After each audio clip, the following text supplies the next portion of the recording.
Hey guys, it's Maxie here and welcome to a new edition of the Young Team. You join us a wee bit quicker than usual. As I say, normally we do like 6 or 7 games between each episode. Because of the way the schedule is, because of the World Cup, I just felt like it was a better idea to do a video here and then one against Raith Rovers just as we head into that break.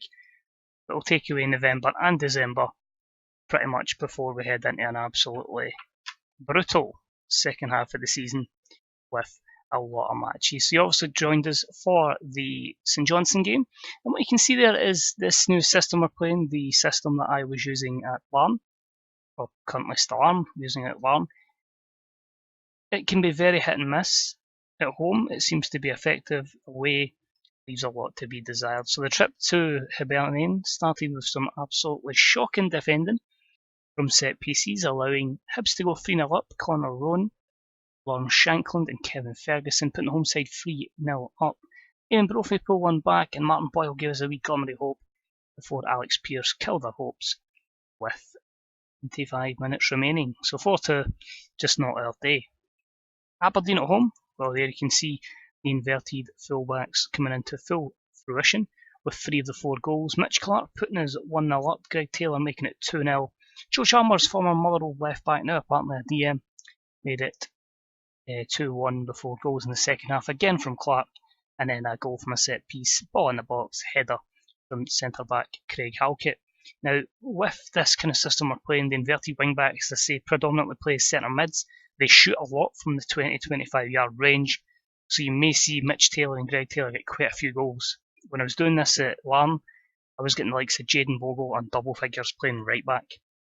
So I don't know if it is something up with the game or it's just folk don't close them down and they get a lot of space, but it works. So I thought I'd bring it along here. Trip to St Mirren was very poor. Anthony Alenga, the loanee from Man United, with the only goal. We had chances, Brophy had chances, but just not able to put any of them away. So it is Dundee at home in the Ladbrokes Premiership. It is 4th at home to 10th. It is a good chance to kind of give us a gap over the lower teams, because you can see there it's quite bunched up.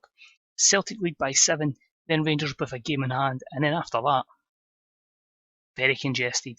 So it's up to us to go into these games and hopefully get ourselves closer to the top 6 in European places and behind us. A few changes. I've actually decided to put Cadden out on the right to try and push him forward with his high stamina and energy. Middleton is in because Ross Stewart is in international duty, and it allows me to try a trio of Turnbull, Campbell and Flanagan as well.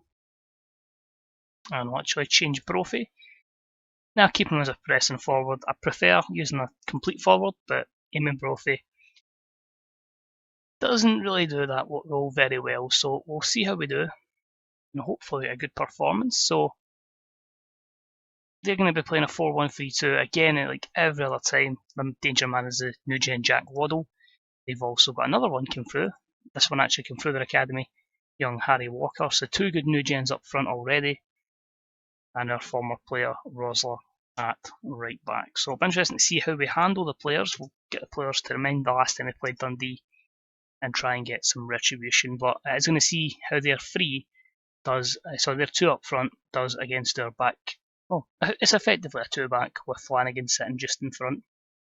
I just felt like because it's a half-back, it's more of a person that controls the ball.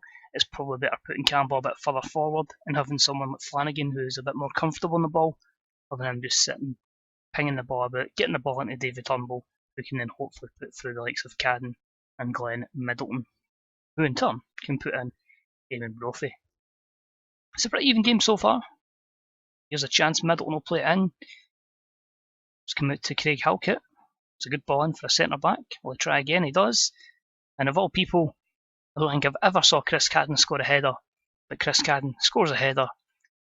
Roles reverse, you could say. It's the centre back playing the ball in, and it's the winger who puts the header in rather than vice versa. But we'll take it.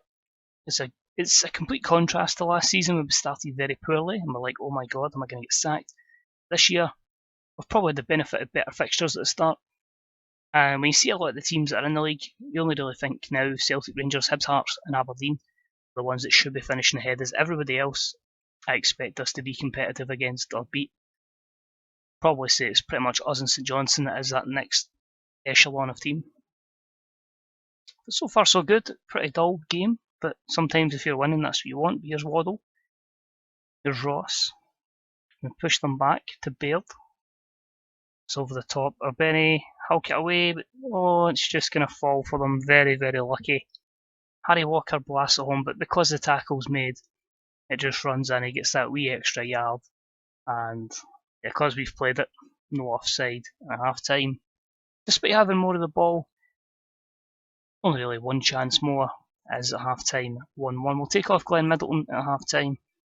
I'm going to try and see if I can play Anthony McDonald out on the left. I know he is predominantly an inside forward, but he is all left foot, so hopefully I can just really get him to get some of his form. He's had in other saves.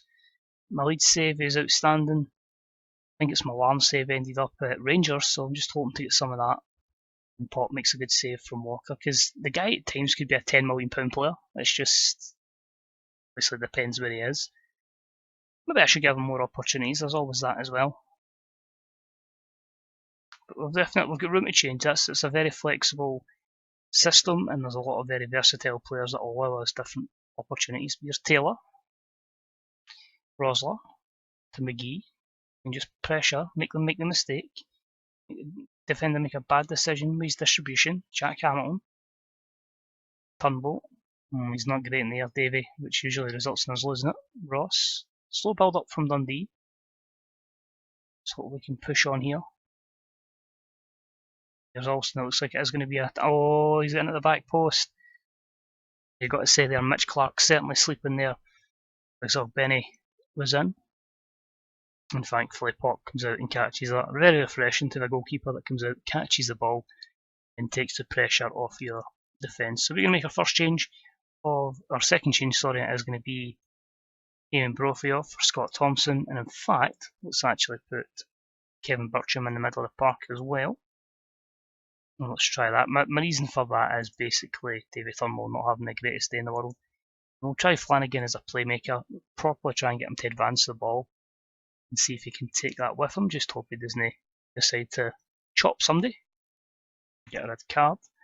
Move up to attacking. It's a very attacking formation, so the more emphasis on that means it's more gung-ho. You're suspect to the counter, but you don't win anything by sitting back. And Rosler nearly scores there against us, a little cut back there. Thankfully our goalkeeper was first to it. There's Ross. Away by Halkett, but again, second ball very poor, third ball very poor. Dunn's clearance is poor. And we just managed to get it out for a throw into Dundee. So under a bit of the cosh. Trying to encourage the boys, get them a bit more motivated. Doesn't seem like it's affected anyone's body language. Celtic are going to go 10 points clear, beating Rangers. And we'll go very attacking. We'll see McDonald with the free kick. Charles Dunn, oh, good opportunity wasted. Push forward, just proper gung-ho now.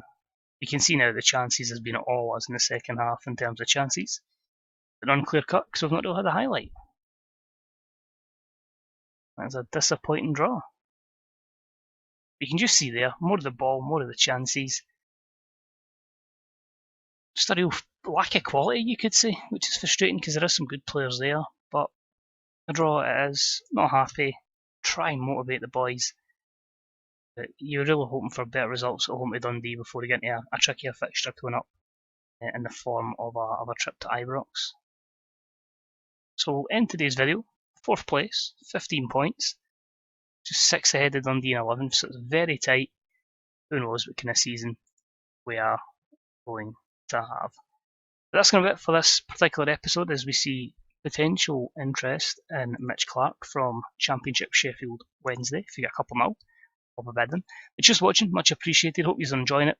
We will get there. It's going to take a while, but we will be ending this save as Champions League winners with Motherwell. So thanks for watching. Any comments on football in general, FM in general, your thoughts are for FM 2020. That's mad even thinking of that. And yeah, thanks for watching. Hopefully see you to the next episode in a few days. See you later. Bye bye.